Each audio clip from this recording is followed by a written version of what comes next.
Saudara-saudara, coba ingatlah bagaimana keadaan ketika dipanggil.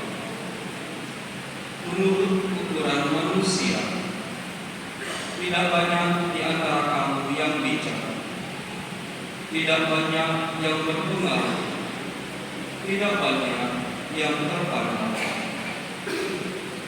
Namun, apa yang bodoh di mata dunia dipilih Allah untuk mempermalukan orang-orang yang berhikmat, dan apa yang lemah bagi dunia dipilih Allah untuk mempermalukan yang kuat, dan apa yang tidak terpandang dan hina bagi dunia, bahkan apa yang tidak berarti dipilih Allah untuk meniadakan yang berarti, supaya jangan ada seorang manusia pun yang memegahkan diri di hadapan Allah.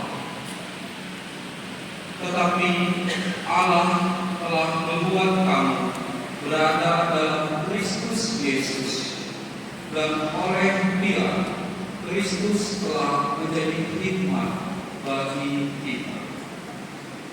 Dialah yang membenarkan, menguduskan, dan menebus kita.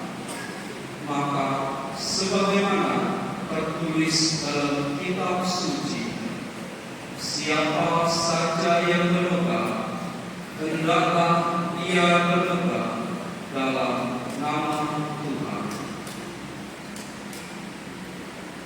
Demikian sabda Tuhan.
Ketika melihat orang banyak, naiklah Yesus ke atas bukit.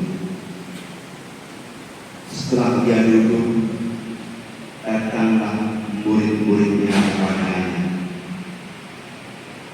Lalu Yesus pun mulai berbicara dan mengajar mereka. Katanya, berbahagialah orang yang miskin di hadapan Allah, karena mereka yang punya kerajaan surga.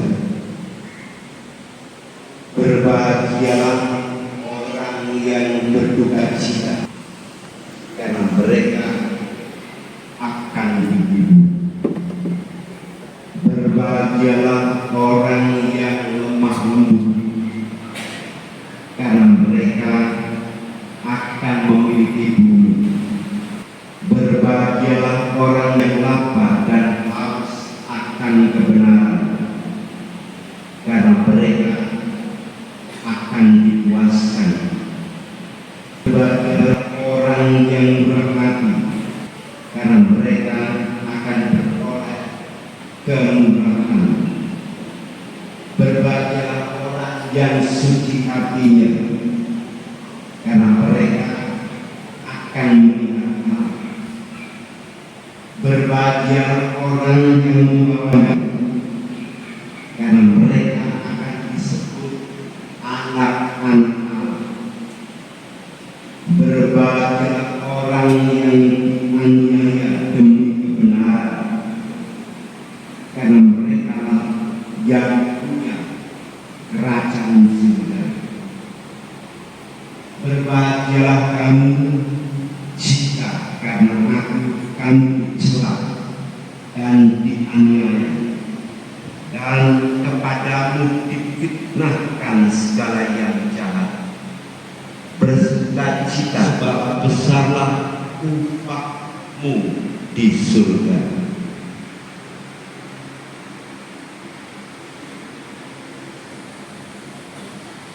Demikianlah sabda Tuhan.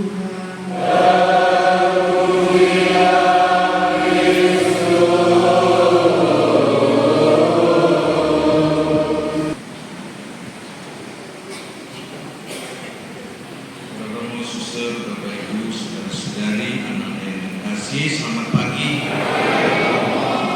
Apa kabar? Apakah Anda bahagia pagi ini?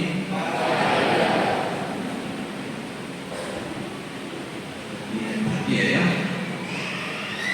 Mudah-mudahan jawaban kita saya bahagia, benar-benar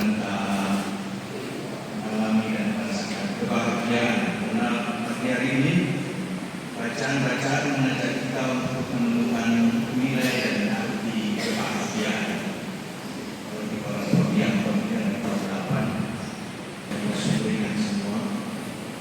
Mulai baru-baru saya ditanya ini apa namanya baru-baru yang sudah dalam sudah belum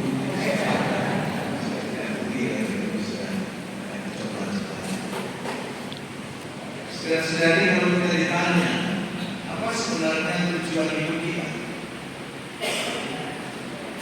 jawaban yang normal, jawaban yang umum adalah saya ingin bahagia. Tapi ketika dilanjutkan pertanyaan apakah sungguh sudah berbahagia, mungkin jawabannya berbeda-beda sesuai dengan apa yang kita kehendaki. Maka kalau demikian, di mana kita menentukan kebahagiaan? Kalau kita mengatakan saya tidak bahagia karena serba kekurangan, apakah orang yang sudah serba berkecukupan berani mengatakan saya bahagia luar biasa? Lalu harus bagaimana? Tentu saja kita ingin menemukan sebuah